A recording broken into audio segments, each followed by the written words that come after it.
Okay. All right. So we're just going to hop into the questions that have been sent in, and then anyone who has a question can ask that in the chat. We can go through those as well. So first question is from Madeline. She says, I have been feeling awful on and off since going carnivore, and it seems to be getting worse. Very sorry to hear that. I feel depressed with lack of motivation, have no energy, cry easily for nothing. At first, it was only before my period that I felt like this, but now it's at other parts of the cycle too. I watched a video with Kelly Hogan and Amber O'Hearn where they talked about some people having a hard time processing large amounts of protein at once due to liver not processing protein too quickly. The fix would be to spread protein intake over 4 times a day instead. This really resonated with me for several reasons. First, I ate some candy yesterday and ate less protein because of it, and I felt so much better the second half of the day. So it could have been because of lesser protein intake. Second, before when I was ketovore, I was in deep ketosis all the time. But since going carnivore, where I eat more meat and bigger meals, I haven't been able to stay in ketosis, or I am in light ketosis, tested with Keto Mojo. Do you think I need to reduce protein or spread meals out more to ensure I stay in ketosis? Well, I mean, being in ketosis is good. It's neuroprotective. There's benefits of that. But it could also be that you're just not eating as much fat as your body wants either. And that is often why people feel pretty low energy and they don't feel great. Depression could be from not getting enough fat, getting your cholesterol up, normalizing your hormones, giving you energy can certainly help your mental status as well as having higher ketones. So if you feel that, I don't know, what you were eating too differently. I mean, being ketovore means you're eating a lot of meat and animal fat as well as some veggies, just no carbs. The difference between that and carnivore is just not eating the veggies. So, you can still eat the same amount of fat and fat to protein sort of ratio. So it could be that you're eating, more protein, you're not getting enough fat. The real thing is you want to eat enough protein, you want to get enough fat. And if you're someone who has a bit of difficulty processing large amounts of protein at a time, then certainly spreading those out is a good idea. And most people can just have a whole bunch, but if you're someone that can't, then that's fine. Just you can spread those out. And then, but also getting enough fat. So you want to get enough fat, you want to get enough protein. So it's not necessarily you want to get a certain split, but it does seem that people do better, when their calories from fat and protein end up being around, 70-30, 80-20 sometimes. It just depends on the individual concern. Some people need to be much deeper ketosis, like people who have epilepsy or cancer. It seems to be much more important to have your ketone level up higher, and that is protective in a lot of ways. So it sounds like you're in that camp and you need to bump up your protein and potentially even maybe bump up your fat and then either reduce your protein or split them up. It just depends. So you can play with that and just see what works for you. Just try increasing your fat. You can space out your protein meals. You can just go back to eating what you were eating on ketovore minus all the plants as well, and just having the same fat and meat content as well. So it sounds like you might have been getting some of your protein from nuts or seed oils or coconut oil, something like that. Is just replace all that with just animal fats, animal protein, but having the same sort of amounts, and see what that does. And yeah, hello everyone. More people seem to be signing up. That's good. Hello, hello Mike, Danny, and Olivia, Rebecca, Farron. All great to see you.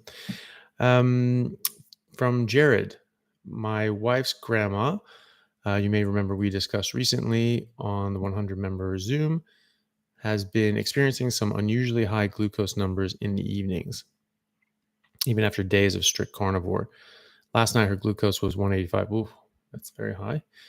Is it too much protein to fat ratio that causes this? It really shouldn't be. You might get like a bit of a transient bump. Um, but gluconeogenesis is demand driven as opposed to substrate driven. It's just like you have so much protein, your body just goes, oh, what are we going to do with this? Turn it into glucose. It doesn't really happen. um it sounds like she probably has some insulin insensitivity already, because you just won't get massive high glucose numbers like that otherwise. So is she diabetic already? Is she taking medication? Has she come off the medications? Diabetes does take a while to reverse, and sometimes people need to stay on some form of medications because their bodies have just been pretty damaged from decades of eating these sorts of things that can damage your body. So it can take a long time for that to reverse. And so one thing people will do is they get a bit impatient. They say, well, I shouldn't have to take these diabetes medications anymore. They stop them, and then all of a sudden they're having these high glucose numbers. So that's something to think about. I don't know if she has diabetes or if she's taking any medication, but that's something to think about, because getting a glucose of 185 is quite high. So there might be something going on there. Yeah, after days of treatment. Yeah, that's quite abnormal. It really shouldn't be the high protein, but you can always try it. You can just see, you can trial, eating different things. And if there's something in particular that she's eating that's just spiking things up, just sort of avoid those for a while. And, is she absolutely strict carnivore? She's not sneaking anything, not to say that she would be, but, it's just something you have to sort of think about. And, yeah, and maybe if she's very insensitive to insulin, and her glucose level is blipping up a little bit because of the big protein bolus she's taking in, and maybe her body just can't respond to that as well as it would otherwise. Maybe that's what's causing this. So just try eating different things. Maybe split up the protein throughout the day, and see if that affects things. If it's just happening in the evenings, I wonder why that is. Is that when she's eating her big meal, or is there something else? So try to sort of track what's happening, what she's eating. Is she eating sort of the same thing earlier in the day, and is that giving the same rise, or maybe not giving the same rise? Then it may not be the food that's causing it. If she's eating sort of the same thing at different times and getting different results. So there's a few things that need to be played around with there. So some things to think about anyway. And Madeline, so you just answered me. Yeah, so I just answered Madeline's question. Hopefully you caught that. Oh, you just missed it. All right. Well, you were first on the boat. So yeah, I think you can just watch it later. I think it's yeah, that should be fine. From Matthew, I'm nearly 24 and have heard that at 25 years of age, people lose neuroplasticity, i.e., the effortless learning, supposedly high during childhood, then decreases until around 25, after which only focus and hard work will do. Now I'm carnivore. This seems outright false, unreliable to me. I feel just as alert as I did 10 years ago. I also noticed that after practice of a challenging rhythmic computer game, my skills improved to a meaningful extent in a matter of hours. Sometimes during the practice session itself, sleep is still very helpful, but my ability to learn effortlessly seems to start hours and hours before sleep. And this seems to become more true the deeper in ketosis I am. I can't help but guess that this might be part of why children learn so well at first, and then why they lose tolerance to carbs with age. They learn less fast, partly because of that. Have you looked into that matter, and what are your thoughts? I haven't looked into that specifically, but yeah, I agree that your brain works dramatically different when it's on ketones. And as I've argued for a long time, I think ketones are your brain's primary resource. We only switch to glucose when we have an abundance of glucose in our bodies doesn't know what to do with all this stuff. So we stuff it in and we suppress our ketones, and then we don't have enough ketones to run our brain. And so you have to switch to glucose, but your brain always runs on ketones to at least a small degree, no matter what your state of metabolic state you're in. And then when you get enough ketones, your ketones get up high enough, your brain only runs on ketones. So it only runs on glucose when your ketone levels are not high enough to sufficiently maintain your brain. Because your brain takes a lot of energy in proportion to the size of the organ. It takes a lot of energy. And so you need a lot of energy. And if you don't have a lot of ketones, you're not going to do that. So yeah, as far as kids learning, yeah, maybe, they're going to be drinking milk, are they necessarily in ketosis? Like, I'm not sure about that, but you do notice, I've noticed anyway, just anecdotally, that, kids of my friends who've done carnivore, like these kids just learn so much faster. They're racing through their milestones much quicker than other kids, and they're just doing very, very well. They're just thriving. Your brain keeps going. I mean, your neuroplasticity, early on is very, very, very different than later in your life. Like if you learn a language before you're at the age of 5, you will know that language better than if you learn it at any other point. Like, your brain just works differently. It's very geared up to learning languages. And that's because you need to learn language. You need to understand how to communicate with the rest of the species. And so if you get your kids to, learning languages, when they're very young, well before they go to school, they will learn those languages much more fluently than they ever will throughout the rest of their life. Now you can learn languages fluently later on, but it'll never be the same as if you learned it before the age of 5. And and also it's interesting because the more languages you learn, the easier it is to learn languages later as well. And so that sort of sets you up for being very having a big advantage later on as well. So, but yeah, your brain absolutely works a lot better now. And like, my brain works so much better. When I was studying for my MCATs, I was, just because it was easy, I was just doing like whole wheat pasta, and it was, that's so healthy and all that stuff. And I'd have some meat sometimes as well, just because I liked meat. But, through the day, I would just sort of make little bits of pasta because, it would just take a few minutes to just boil it up, fill me up, and I could just study for hours and hours and hours. And I always had brain fog. And I was always like, why is this happening? Why is my brain not work? I got plenty of sleep the night before, and yet it's just, I woke up fine. Everything was great. And now the rest of the day, I just feel like I'm in a daze. And I think that's what that was from. So, what we eat definitely affects our brains, and negatively or positively. So yes, I think that, that this is definitely a benefit. And, we know that, after injury, stroke, traumatic brain injury, ketogenic diet helps your brain heal. It just does. And so, your brain can heal from a lot of things, but it's a very, very complex structure. And it's not really possible to necessarily heal everything. But you're always making new connections. You're always sort of rebuilding, regrowing, not to the same extent as when you're a kid, but you still have plasticity. So don't believe the hype on that one. I'm just going to switch through, just glance through. So in the comments, do you recommend MCT or collagen or both? So if you want to ask a question in the comments, maybe try to do like, at, AnthonyChaffee or something like that. Just so it highlights, and then I can see it better. Do I recommend MCT or collagen or both? I don't think you need to take any of these things. I don't think you need to take any supplements. I think you just eat meat and just eat naturally, and you'll be fine.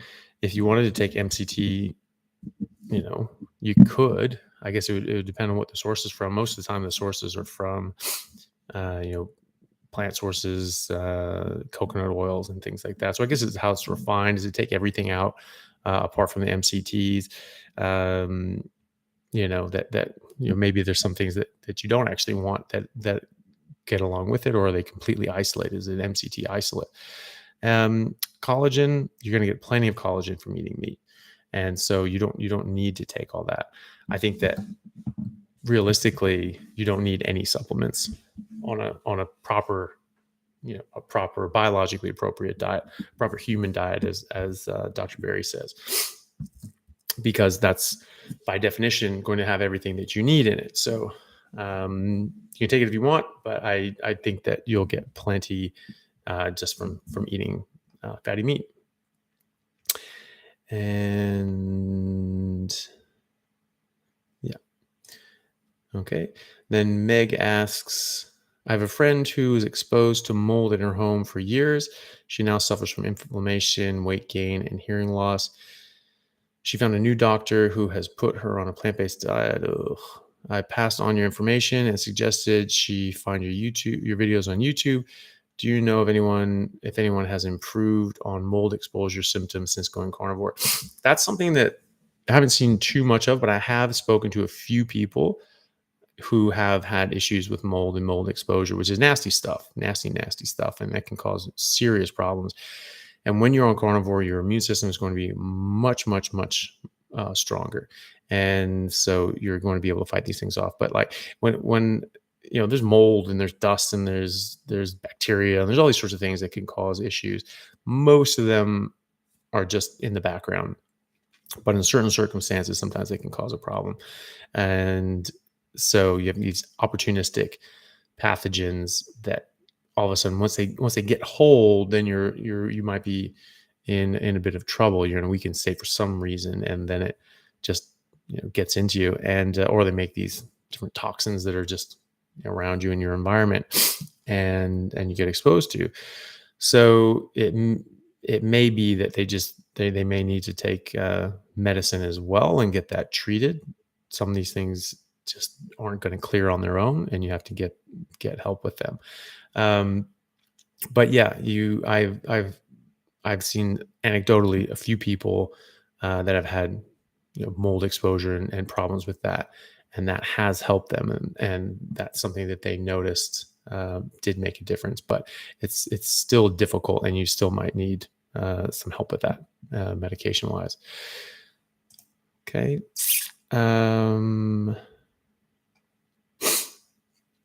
And Jeff asks, can carnivore help with Lyme disease and Hashimoto's? Famously helps with both of those. So Lyme disease, there have been it's been in the literature, and books have been written about it, helping with Lyme disease and chronic Lyme disease since the 1800s. There was a book written by a lady, I can't remember her name or the name of the book, but she was sick probably with chronic Lyme disease, and she had been bedridden for years. I think something like 7, 8, or 9 years, long time, close to a decade. And she had such low energies that she really couldn't get out of bed. She had to have people help her with meals and everything that she couldn't do. Every doctor that would come into town, this was in the late 1800s, every doctor that would come to town, she would get them like, please help me. What can I do? And they all have their little tinctures and this is and that. It's probably all just, different opiates to make you feel good for a second. And then they get out of town, and after they've sold you the cure, and before you could see that it didn't actually do anything, and nothing helped. And then she came across, Salisbury's book, relation of alimentation and disease. And she was like, oh, okay, this makes sense. I'm going to do this. And so she just started eating red meat. She started eating beef. She couldn't even make it herself. She had to have a neighbor go into town and get it fresh and grind it for her fresh and help her with it. After about 9 months, she got well enough that she could actually walk down like a mile into town and get the beef and come back and prepare it herself. And then after like a year and a half, she was back to normal. And she was so impressed by this, she ended up researching it more herself and writing her own book on it. And so, and there have been a lot of people that I've seen in different discussion groups, or people that have I've spoken to directly that have helped Lyme disease. Hashimoto's, I have more direct evidence of this. I treat people with Hashimoto's. We have dozens of patients with Hashimoto's in our clinic, and they all improve on a carnivore diet. All of them. Not all of them have completely resolved Hashimoto's is one of those that are a bit more stubborn than, say, like Crohn's or ulcerative colitis, which responds very rapidly, as well as rheumatoid arthritis. Hashimoto's takes longer, but immediately your antibodies will start coming down, thyroid function will start coming up, and so there are people that after like a year and a half get complete resolution, and others that sort of still linger on a bit, but they all improve. They all improve. So yeah, those definitely are helped by this. Question from Madeline in the comments. Can you improve or reverse Parkinson's disease with diet? I think you can improve it. I don't think you're going to be able to reverse it because, well, I mean, there's different causes of Parkinson's, but the mainstay is that the substantia nigra is damaged, and so you're not going to be able to make dopamine properly, and so that's that sort of damage done at that point. So it might work better. It might be that you can better utilize what you have left, but there is going to still be a certain amount of damage done, and you're probably not going to recover from that. But it can certainly be preventative for a number of different reasons, and they even find that people with higher LDL cholesterol and saturated fat intake, that's protective against developing Parkinson's later on in life as well, and not eating lectins as well. And so there's definitely benefits on prevention, and benefits once you have it as well, which can also potentially slow down the progression or even stop the progression potentially. It's going to depend on the individual and what's causing it.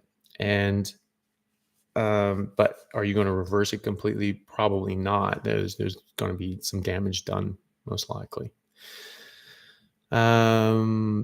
But you're going to improve in 1,000 other ways as well, and so your life with Parkinson's will also improve dramatically. As I've seen with my father and other people as well. Olivia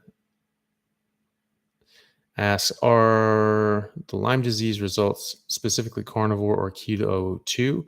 Well, the ones that I've seen were specifically carnivore. There may be literature with Lyme disease and keto. I'm not sure. I'm sure it probably would help because, just being in ketosis, your body's going to run better anyway, and your immune system's going to run better anyway.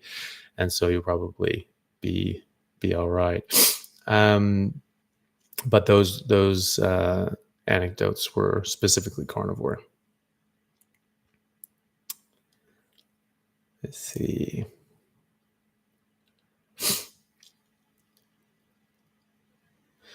Okay, so Rebecca asked, she says, okay, please advise based on the information below from a local farmer as to whether we can eat this beef. And the farmer says, apparently the cows graze during the summer, but we feed them hay during the winter because there's just no growth or nourishment in the grass. They do periodically get concentrates of sweets for cows that contain molasses, etc. So we are able to work with them and to stop from going feral. We put out mineral blocks after calving for the breeding females, but they will only take it when they know they need it. The garlic licks to help keep flies off them during the summer.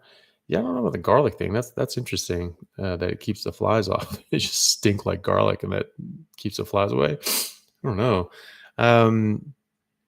Yeah, I mean, I'm sure it's fine. I mean, it looks like it's probably better than most store-bought stuff. Most store-bought, when they're going to a feedlot, they're feeding a lot of grain and things like that. Giving cows, some molasses and things like that. That's a pretty common thing. Like, I mean, I don't think it's necessary, or good for the cow. But that can also help with the marbling and getting that intramuscular fat. I don't know why that would stop them from going feral. I mean, there's plenty of ranchers that don't feed their cows molasses, and the cows don't stage a Spartacus revolt or anything like that.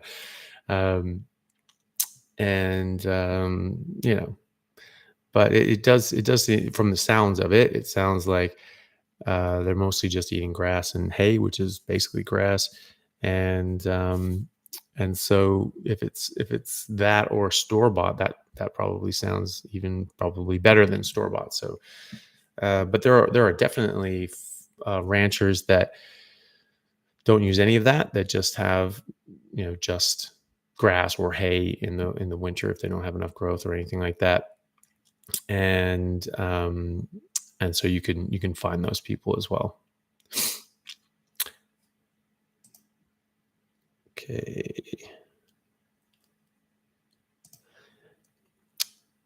And Lucia asks, I started in May this year eating carnivore and have had some very positive changes. So until starting carnivore, I was eating vegan since 2018. Wow. Um, but putting on weight, as you do, a lot of carbs and sugar available in vegan diets. Um, she's 58, 88 kg, lost 10 kg since starting carnivore, which is awesome. I had very high blood pressure when starting, and now it's much improved, very much improved. Now it's back to normal. That's good. Um, Started with blood pressure medicine in 2017 and increased over time. And in early 2021, started getting swelling in her ankles and was feeling increased pain. And then when I stretched my skin, it felt like it was splitting. Her doctor wanted her to put her on another tablet to support the swelling. However, she refused to add another tablet. I mean, this is the sort of thing you get in these prescription cascades. You just give one thing after the other, after the other, after the other, and then you're giving medications to deal with the side effects of other medications and then side effects of that medication, all that sort of stuff. So it's a bit, it does get a bit crazy sometimes, and that's a well recognized phenomenon in medicine. So her blood pressure now is now normal, 120 over 80, and have halved her tablets and have felt really well, which is great. She just got some blood tests and all seems good, though doctor says kidney results were a little high and has ordered another test to be done to check to see what or why. Probably just need a bit more water. Generally, that will sort of solve most of these things. Your creatinine goes a little high, and then a little more water just sort of sorts that out. Unless you're like in fulminant kidney failure and your body can't deal with the water, that's a different story though. Um, and if it's just your urea that's up, that's not kidney failure and that's not a problem. That's actually good, and it's recognizable. A recognizable phenomenon when you start eating carnivore and just more protein in general. And urea is actually good for you. It's one of your body's strongest antioxidants, and it's very, very powerful. So that's not a problem. If your urea is up and your creatinine is normal, you don't have a kidney problem. And so she eats mainly lamb, pork, spare ribs, eggs, and butter, and has 2 meals a day. But is experiencing losing half of her hair volume and weakness in her nails and splitting. That's something you see every now and then, and I still don't know exactly why, because most people get much better hair and nails as a result. Quite often, it's from not getting as much fat as the body wants. So that would be the first thing I would do. Obviously, getting off of absolutely everything that you're eating that has to do with plants or sugar or anything like that is the first step. Second step would be increasing the fat load. That seems to help most people. There are, I think, 2 people now that I've spoken to that even when they've increased their fat and they're getting a lot of fat and eating right and being very strict, they're still experiencing a bit of hair loss. So the other thing is just doing a deep dive into your bloods and seeing if there's anything else that's going on there with your vitamins, minerals, hormones, etc. But I would start with jacking up the amount of fat that you're eating and the amount of food that you're eating in general, because it can be very easy to undereat, and especially when we're losing weight. Sometimes you want to limit what you're eating in order to facilitate losing weight, but that can be counterproductive for health reasons. And losing hair is sometimes seen when you're undernourished. And so just make sure that you're getting enough food, make sure you're getting enough fat in general. And if that's not doing the trick, then, just get a bunch of blood tests and find out what's going on, and see what's happening, because that's generally the exception to the rule. Most people will get stronger, thicker hair and nails, and they'll see that pretty early on. So, just try those things, and then go from there. Any other questions cropping up? Sorry, I'm just going back and forth between both of these. I just want to make sure I'm not missing any questions in the comments. Then,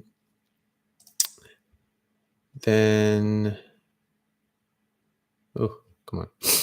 Then Candy asks, at night, I'm terrified of stretching my feet because I get awful cramps in my calves, and I've never had them before. I've tried electrolytes, no electrolytes, lots of water, not a lot of water. Seems to come up a lot in the carnivore community. So what's the deal with that, and how can it be fixed? That's a very good question. It is dependent on the individual. It sounds like you've tried all the normal things, putting in electrolytes. No, having some electrolytes, cover your bases, that's fine. It's generally magnesium if it's going to be anything. And then definitely more water is better than less water, unless you're just, rinsing out all of your electrolytes. But if you're taking electrolytes and you're drinking a lot of water, you should be fine. Most of the time, I find that when it's late stages of carnivore, you've been carnivore for, a few months or a few years, and you start getting cramps, it's most often because you're getting dehydrated. And it can take several days of drinking enough water to sort of get back up. And I've even noticed that with myself when I'm just, I'm just working all the time. I'm just not getting hot because for some reason, it's just like, it's like the damn Sahara at the hospitals. Like you just can't get water very readily. And so, or it's like freezing cold, like from the water machine. So it's just like you try to drink this stuff and you get like brain freeze if you want to drink anything more than a cup or two. And so I find that I get very dehydrated. And so if I'm not very careful with my hydration, all of a sudden I'll get very bad leg cramps as well. And I have like that same thing where you don't want to stretch out, because all of a sudden it will just kick these things off. So I don't have a great answer for you. I would just try continuing on what you're doing, but in more regularly. So day after day after day, consistently raising your water level, getting more than 3-4 liters a day, and then drinking more if your body is telling you to. If that's what if you're thirsty for more, then drink more, and doing that consistently day after day after day after day for several days in a row, because it can take a number of days to build up before you get any some traction on these sorts of cramps. And that's what I notice in people that I speak to, and I've noticed in myself as well. It would take days.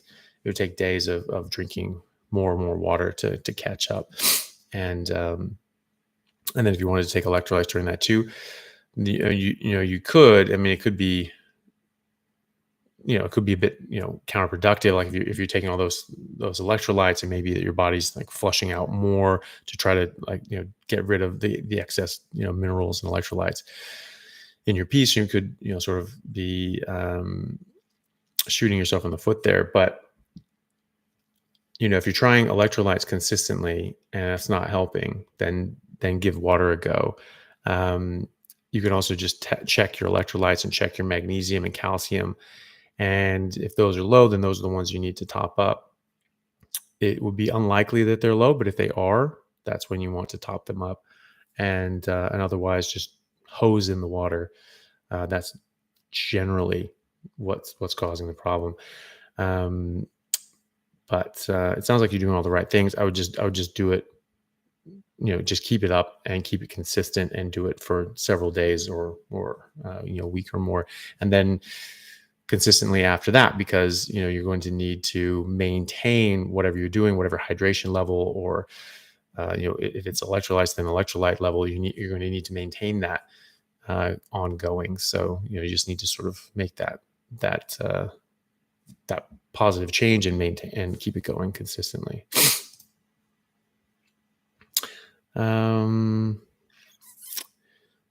Scores, is there an ask button? No, I don't think there's an ask button. It's just in the live chat. But I think if you put at Anthony and it brings up my name, you sort of push tab. It should tag me in it, and then it'll sort of highlight my name, and then that can be a bit more noticeable for me.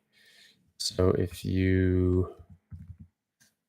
I do this, yeah, like that. There you go. So Jared just did that. So he just did at AnthonyChaffee MD, and it popped up, and so that's highlighted orange for me. And so I've just done that with your name, and hopefully that highlights that for you. So if you do that, then that just pops that up, and that gets my attention, because otherwise it's a bit difficult, because I can't actually readily see everything that's designed as a question.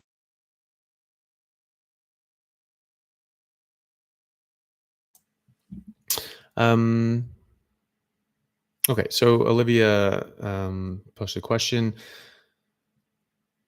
Someone else on Carnivore today said they have aching kidneys. That's not good. That's not good.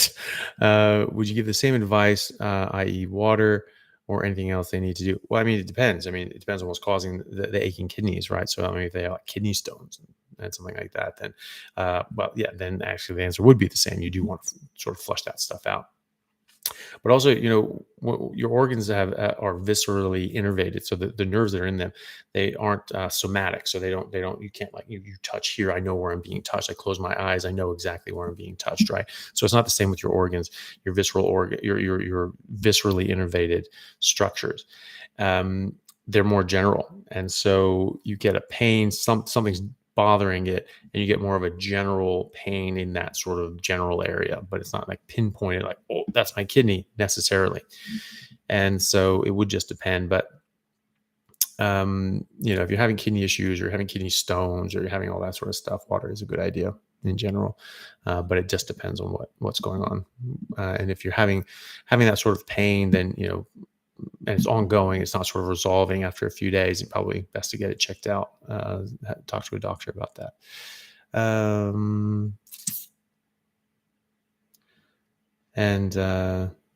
Or you can just type in capitals question for Dr. Chaffee. But if you tag me, and it highlights my name, that's much easier. And so I think that's most of the questions for I think it's all the questions that we had that have been submitted. So now it's just basically any burning questions and things you desire to know.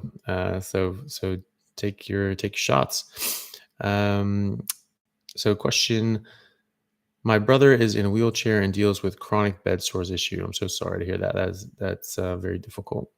I did plastics. I was thinking about going into plastics in medical school when I was at Duke. I did a term at Duke in plastics, and we dealt with bed sores a lot. They can be a very, very, very difficult thing to deal with and treat. Deals with chronic bed sore issues. Starting Carnivore 6 weeks ago. No weight yet. I'm assuming no weight loss. Is this something to concern ourselves with? Well, no, you don't necessarily have to worry about weight loss. I mean, I'm assuming you mean weight loss. There started Carnivore 6 weeks ago, no weight loss. You would expect some weight loss. I mean, even just the water weight changes that you'll get when you sort of get rid of the carbs and the glycogen and the water weight. That you would expect to lose some weight. But I mean, the most important thing is just being healthy and just eating what's good for his body and sort of letting him get on with that. It should help with bed sores, because you're going to increase the amount of protein that you have. You're going to increase your body's immune system and ability to heal from wounds, and you will and the collagen will be much healthier and stronger, so it can protect you from developing them in the first place, or developing them as badly, and then they can heal better as well. I mean, the main thing with bed sores is the nurses need to be moving him constantly. It can be very, very tricky, but that is something that, with proper rolling and moving, and it's constant, it's very difficult, you have to be on top of this. That is something that can largely be avoided if done carefully. And then after that, when you're dealing with this sort of stuff, carnivore can help, and carnivore will just help in general, because it will just be healthier in general. Um, and the weight loss will come. Weight loss always happens eventually. Some people take a little longer. Some people even gain weight at first, but they feel healthier, and they are healthier the whole time. And then eventually their weight will follow suit. And so I wouldn't be too worried about that, as long as he's eating the right stuff, and eating enough is very important.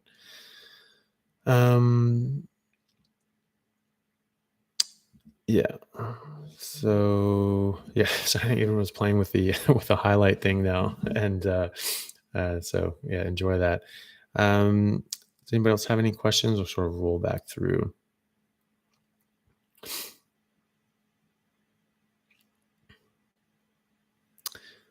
Hmm.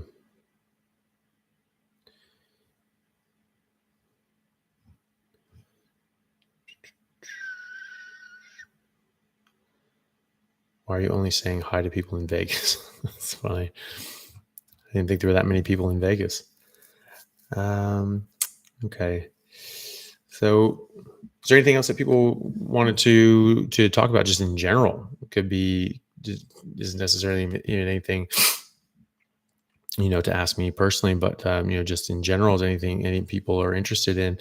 Um, I don't know if I announced this, but um, I was doing a big presentation to my department in neurosurgery, and talking about the metabolic theory of cancer. What my what my interview with Professor Seafried, we sort of delved into, and presented all the, well, not all, but a lot of the data on the metabolic theory of cancer, that this is stemming from the mitochondria, and that, very simple, straightforward dietary changes, getting people into high state of ketosis and low glucose levels, is very beneficial for fighting cancer. And actually going through the studies that have already been done for various cancers, and specifically brain cancers, primary brain lesions and gliomas, and showing that there's actually already been randomized control trials with 20 people, so it's not a huge one, but and then other trials, prospective trials, retrospective case series, looking at people that have been treated, like Cedars-Sinai Hospital in New York, um, and showing that they've actually done very, very well, and this has improved their survival and progression-free survival, which is really the only metric that matters in these sorts of things. And it actually went over very well. I was very nervous on how it would be received, but people were actually very interested, and it's like, wow, okay, that's good. I remember one of the professors of neurosurgery, when I told him the topic of my talk, you could tell he was a bit nervous. He was just like, oh, okay, all right, well, because we were talking about maybe proposing that we do a trial ourselves. And so he just said, okay, well, okay, that's fine, but you need to maybe do a literature review. I mean, this is supposed to be a literature review, and he was you could tell he was a bit nervous about how it was, and even he said at the end of it that he was a bit like, wow, this is a bit out of left field, and hopefully it goes well. But he said that it actually made him really think and reconsider the situation with primary brain tumors, and actually even asked. I said, hey, you should do a study on this, which is exactly what I wanted in the first place. So that's something that we're going to get going. So I'll be working with the department to set up a study and go through the ethics approval and all the other good stuff, and start getting another study going. Potentially join up with Dr. Matthew Phillips. He has a trial going, prospective trial going in New Zealand, with his glioblastoma patients. And so we might be able to join that and make that a multi-center study, which when you do a multi-center study, it's always better, more well received in the scientific community. You're like, hey, there's multiple centers here, and we're all getting the same results. Okay, so that's something that's very powerful in convincing people that this is actually good information and good data. So that's something that I'm looking into now. So that's very, very exciting. It does mean that I've signed myself up for the next, sort of 5-6 years of a lot of work and stats and data entry. But whatever, I'll do it. I'm happy. I'm very stoked about that. So that was a very positive thing, and hopefully be able to get bigger study, have this be a bigger study, and get more and more and more information out there. And also just it gives me a way to reach people and say, hey, why don't you give this a try? And it's part of a trial, it's official, and then let people really improve their health as a result. So that's something I was very happy with. So that just happened last week Monday. It went well. So I've been pretty happy about that since. Madeline asks, woman I know with Parkinson's got the advice to eat less protein from meat and more from lentils and beans. Well, of course they did. I mean, everybody is just bashing meat and saying this plants are so great and meat's so bad for you, and so you need to avoid it, but you still need protein, so get it from beans and lentils, all that nonsense. But again, there was a study in 2015 out of Denmark looking at thousands upon thousands of people who had their vagus nerve cut. And we know that lectins, which are abundant in lentils and beans, to the point that if you don't cook them and prepare them properly, they'll kill you, that they can actually track up your vagus nerve and get into your brain and damage your substantia nigra. Okay, so we have studies showing that. And they found that people who got a vagotomy, who cut the vagus nerves bilaterally, because you have two of them, that they were 66% less likely to get Parkinson's. So they studied everyone who got a vagotomy, who got their vagus nerves cut between like the mid 1970s, mid 1990s. So it was like it's 20 years of data, and 66% reduction in Parkinson's. So I disagree for that, but also because they have a ton of other things in them that are harmful to you. And people say like, well, if you just heat treat them, then that gets rid of them. Well, first of all, not everyone heat treats these things. There's a lot of things in cereals that aren't heat treated, and you're just eating these things raw oats, all these sorts of things that we consume.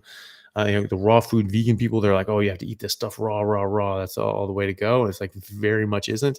And beans and lentils, I mean, you don't actually get rid of all the lectins. You don't. And so, and lectins are just, tip of the iceberg. That's one problem out of, potentially hundreds or even thousands that are in that bean or seed or grain or whatever plant.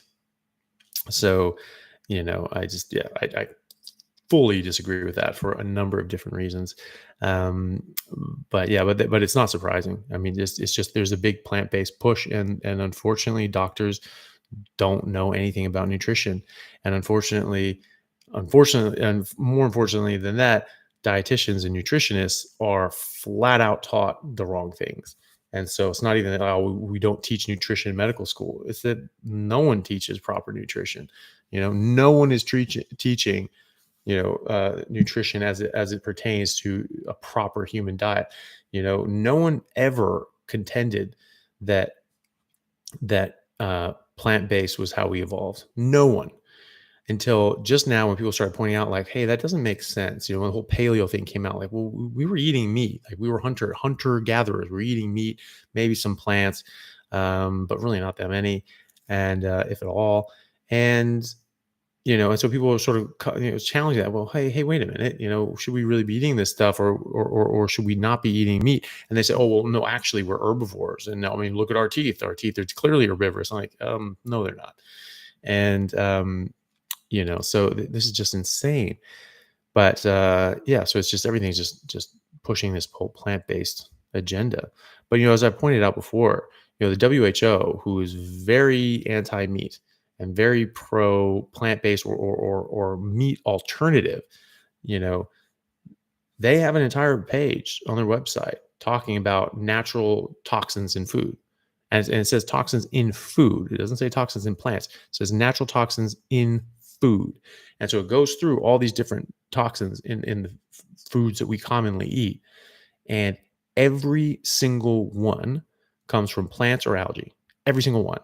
And so the only connection to meat is that animals eat this algae that has these toxins in them, and then that goes up the food chain into the bigger fish that we eat, and that can be a problem, or than shellfish as well, right?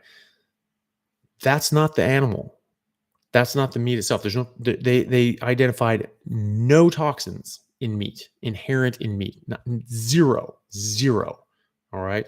The only things that they said were like this stuff that the animal ate that then became a problem. Okay. The animal itself was not the problem. And so, I'm sorry, but like, people have all these like theoreticals like, oh, well, it can, change mTOR and it can do this and potentially do that and maybe gut biome. And like, they just make things up. And it's like, oh, there's this epidemiological study and this is like, you know, 18%, increased risk of bowel cancer in people who smoke and drink and drive too fast and increased all-cause mortality. I'm like, yeah, you think? It's nonsense. There's no hard science to back it up. There's a lot of hard science to back up the fact that plants are toxic. WHO even talks about it, and the WHO, their agenda is completely against eating meat. So it's not like they're pushing an agenda. So unfortunately, that's just the world we live in right now. There's a lot of misinformation and flat out lies, and that's one of them. So I would not recommend eating beans and lentils for someone with Parkinson's. I would not recommend eating that for anyone ever. I think that stuff is poison. Jared asks, when are you going to interview Thomas Sowell? That would be a dream come true. I don't know if he would ever agree to speak with me, but like, my God, I've never fanboyed over anyone in my life besides Thomas Sowell. Like, I mean, I just absolutely love that guy. I would just love the opportunity to talk to him about carnivore and try to convince him to get on carnivore just to get him as healthy as he possibly can be, and so that we could have another 20, 30, 40 years of that man's intense genius. Maybe, I don't know, maybe my platform is getting marginally big enough to sort of attract the attention of people like him. That would be amazing. If I could, I'd have to think of some actual real things to interest him to talk about that would be worth his while. But yeah, that would be just amazing if he would be willing to do that. Just love that guy. Lucia asks, what is a good amount of fat to have? Meat, fat, and butter at the same meal. Just as much as tastes good, really. And then go by how you're feeling. If you're not feeling your best, if your hair's not doing well, if your skin's not doing well, if your energy levels are low, if your stools are dry and hard, you need to eat more fat. That's a good rule of thumb. And then go by your stool. I think that's a good metric. As long as you're not drinking coffee or taking artificial sweeteners, both of which are laxatives, then you can tell how much fat you're getting by the stools you're eating. If you haven't had any surgery or anything like that, or any medical conditions that predispose you to having disrupted bowel motions. But if they're dry and hard, you're not getting enough fat, definitely. And if they're very loose, then you're eating a lot more fat than your body can absorb. And so you can just pull back if you want. You don't have to. There's a natural spillover effect, and it's not harmful. It's just very inconvenient. And if you're just getting nice, soft, normal consistency stools, that's when you are in the sweet spot for fat. And so Mike asks, who are some guests that you have lined up to interview coming up? or have reached out to. I reached out to Dr. Laszlo Borosh, who's a retired professor of pediatric medicine at UCLA Medical School, and apparently he's like a protege of Dr. Gabor Somlai, who I interviewed about deuterium, and so this is a very prominent, high up academic, full professor of medicine in one of the top medical schools around, and he is very learned and knowledgeable in this, and he thinks there's a lot to the deuterium thing in health, and so I'll be talking to him tomorrow, actually. Then I've actually interviewed several people that I haven't put up yet. There's Andrew Scarborough's that gentleman who's had a glioblastoma, brain cancer. He got debulking surgery and then didn't get any treatment after that. And he's alive 10 years later. Now he's actually doing human trials in GBM, in starting one up in England. And then Dr. Philip Ovadia, who's a cardiac surgeon in Florida, wrote that book, Stay Off My Operating Table.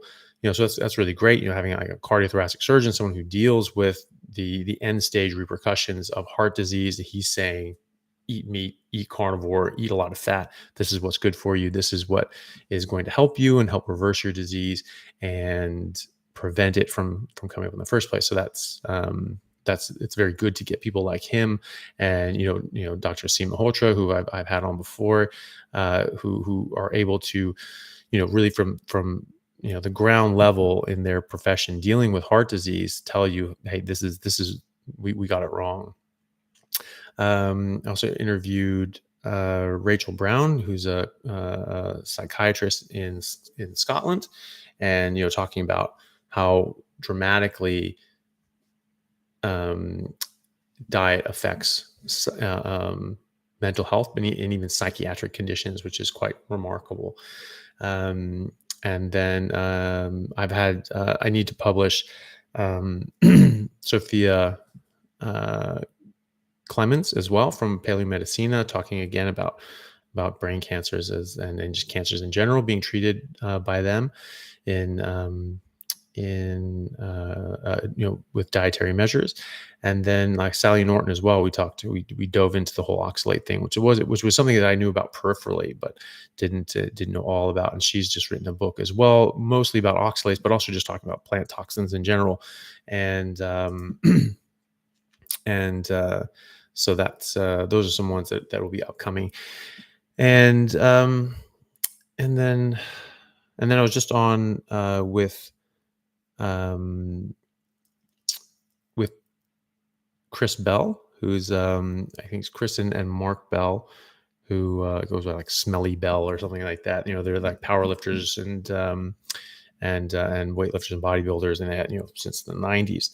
And Baker's been on with them a few times, and so he just had me on his podcast this week, so that'll be coming out. I was on a podcast with Thomas DeLauer as well, who obviously is a big keto proponent and has quite a big platform, and talks and tries to dig into the research and dig into the studies as well, and talk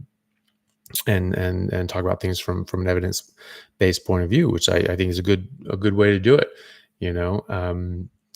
I like carnivore more than keto, obviously, but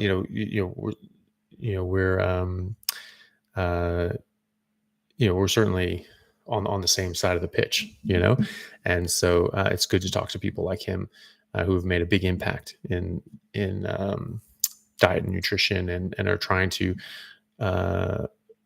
have people on and talk about things from an evidence-based point of view. I think is a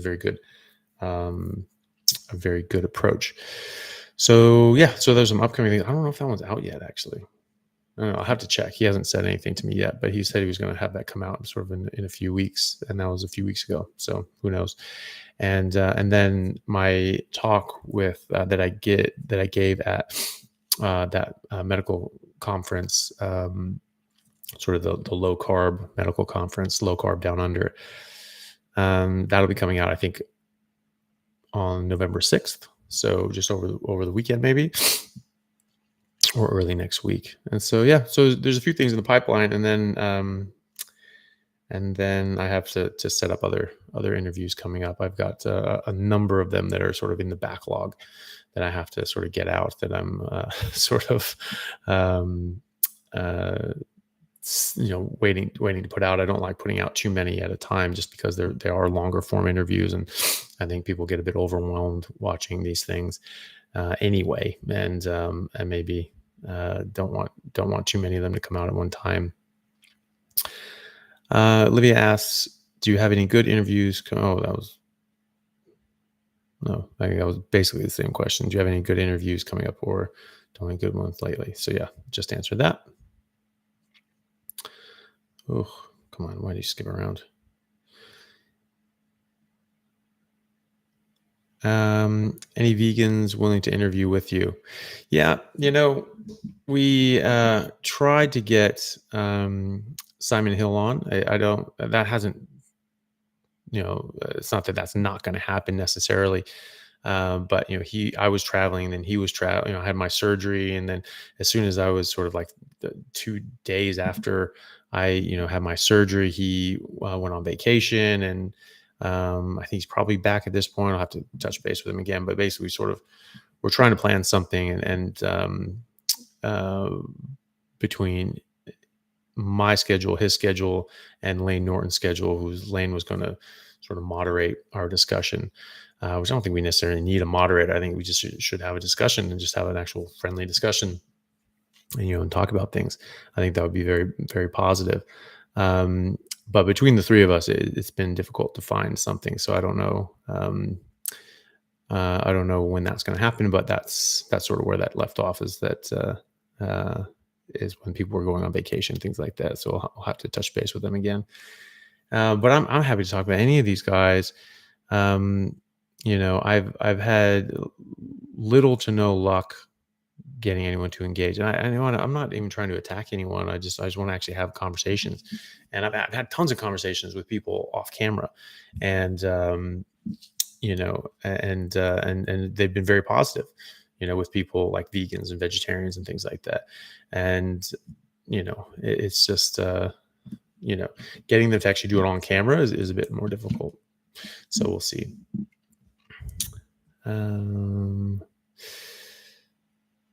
Andrew Huberman, that would be cool.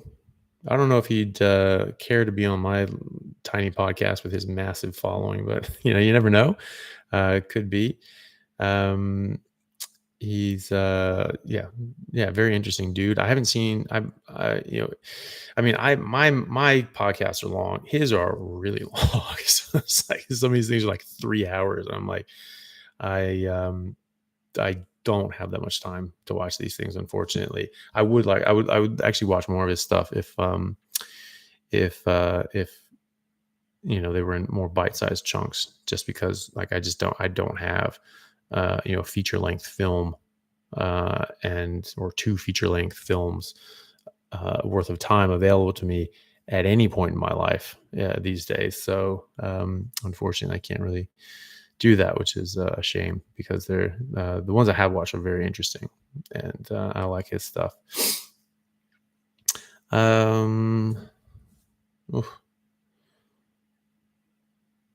Testing Olivia. And Dr. Vadia would be a great one from Danny. Says Dr. Vadia would be a great one for me, as I've had a heart attack at 39 and was told I had familial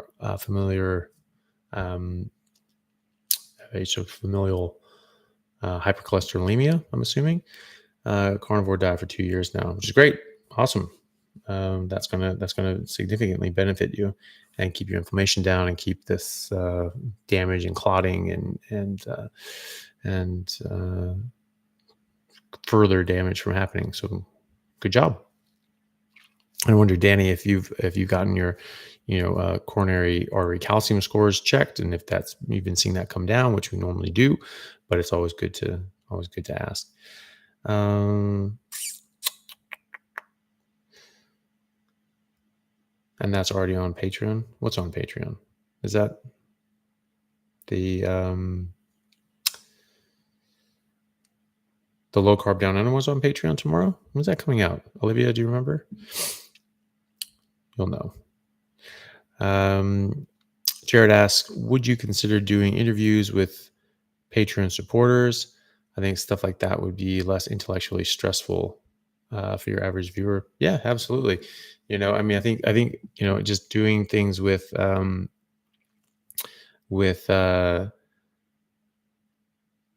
that have had a go at a carnivore, whether successful or even if they're having difficulty with it, that can be beneficial for people. Just see like what are the pitfalls and how are they dealing with them, and it's not just me that's having these problems, and how do I go about it, or other sort of just success stories and things like that. I think those would be very, very helpful too. So yeah, those are definitely that's definitely worth doing. I'd be happy to do that.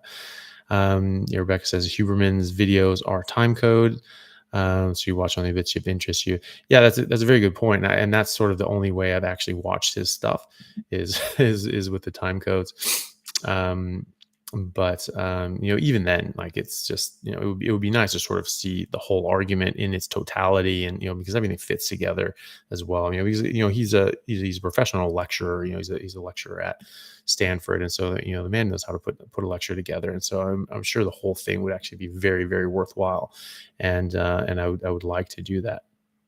So, but yeah, the only things I have sort of seen so far are just looking at chunks on the time codes, which is something I need to do as well. It's just another bit of time that I haven't been able to put together, is just sort of going through and doing the time codes as well, because that's very helpful for people. And it makes it easier for people to navigate through and find the bits that they want, and or even come back to and like, oh, that was interesting, I'll come back and watch that. And so that's something I'll have to do too. And yeah. So Olivia says, my low carb down under talk will be on Saturday, 6 a.m. my time for patrons. Oh, great. I'm actually doing a YouTube live with Ken Berry this weekend. I think that's at 5 a.m. on Saturday the 5th. Let me see, make sure. It's either 5 or 6 a.m. I think it's 5 a.m. No, it's 6 a.m. 6 a.m. It's 5 p.m. Central Time. That's what it is. So 5 p.m. Central Time in America, which corresponds to 6 a.m. in Perth, because I'm 13 hours ahead of Central Time in the U.S. So that's the idea. I'll be doing a live with him at 6 a.m. on Saturday, and then I'm doing a lecture at my department at like 8 a.m. So I'll be doing that live and then running straight over to do another presentation talking about spinal cord tumors and intramedullary and extramedullary tumors inside of the dura of the spinal cord, which is thrilling to absolutely no one that doesn't do surgery on the spine. But yeah, so that's what it'll be. But I'll definitely watch it later that day. And I'm on call this weekend, so we'll just have to see how my schedule is, and just go from there. But yeah, I'll have to see how embarrassed I am from my from my talk and all the different things that I forgot to talk about. That I was like, oof, why the hell didn't I remember to say that? And then I'll have to go through the slides as well and do another thing like with like the why we were carnivores one. And just go through that and actually, make it a point to say the things that I want to say, because I didn't, I just sort of was trying to hurry the talk along and not take a massive amount of time. And so I sort of sped through some things and missed some points that I wanted to make. So love when Doc sits in and answers questions when a recorded video plays. Feels like he's able to be more engaged that way. Well, thank you. But yeah. Oh, you're saying Andrew Scarborough is what's already up on Patreon. Yeah. So that's a really interesting one.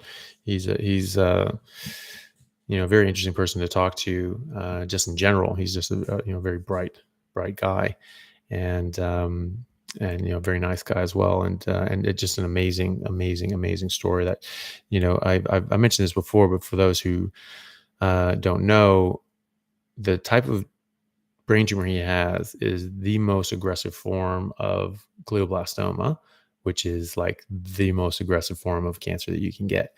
And so on average for all GBMs, from time of diagnosis, if you don't get treatment, it's a 3-month life expectancy on average. And for his specific type, it'd actually be much less than that would be the average. And so, for him to just get a debulking and actually leave some tumor there because it was in a very important part of the brain that controls the motor function of the whole side of your opposite side of your body. You can't go in there and dig that out. And so had to leave that alone. And then he just said, nope, I'm not doing chemo, I'm not doing radiation. And because there's no point, because the kind of cancer he had wouldn't respond to it anyway. And he just went down dietary pathways, and the tumor shrunk, and it's basically gone. He came off all of his, he was on multiple different seizure medications. He's come off all of them. His doctor is saying, you cannot come off your seizure medications. You will die of seizures if you come off of them. You can never come off of these things. And so they would not help him wean off, which is a very dangerous thing to do. Actually, you have to do it very, very slow and controlled and carefully. And he did it himself. He said, I want to come off these stupid things. I think I'll be fine. And he was right. And he now takes no medications, no seizure medications, and had no treatment. And he is alive 10 years down the line, and now doing his own trials and research into treating GBM with therapeutic ketosis. So, which is great. It's an amazing story. Yeah. Okay. All right, guys. Well, it's sort of been an hour, 15 minutes, and I think we're out of questions. So thank you, everyone. I really appreciate you guys tuning in and submitting questions, and we'll just keep doing these things, and as we'll try to find better and better times that are more and more available for people to come to. I understand that in the evenings for me is way too early in the morning for other people, and so I'll try to do mornings my time, which will end up being in the afternoons or really evenings in the US, and maybe that'll be easier with people with work and commitments during the week. And then we have our weekend Sunday, Saturday Zoom as well. So we'll keep trying to play with it. Today, unfortunately, I was on call overnight, so I couldn't really schedule anything this morning, and I start pretty early most days, and so we'll just have to play with it. So, okay, guys, thank you very much. Hopefully that answered all your questions and that was helpful to people. And just, keep submitting questions and that you want to know about, or just come in and have a chat and talk, and we can talk about anything else that comes up during the talk. Okay, guys, have a good night and rest of your day.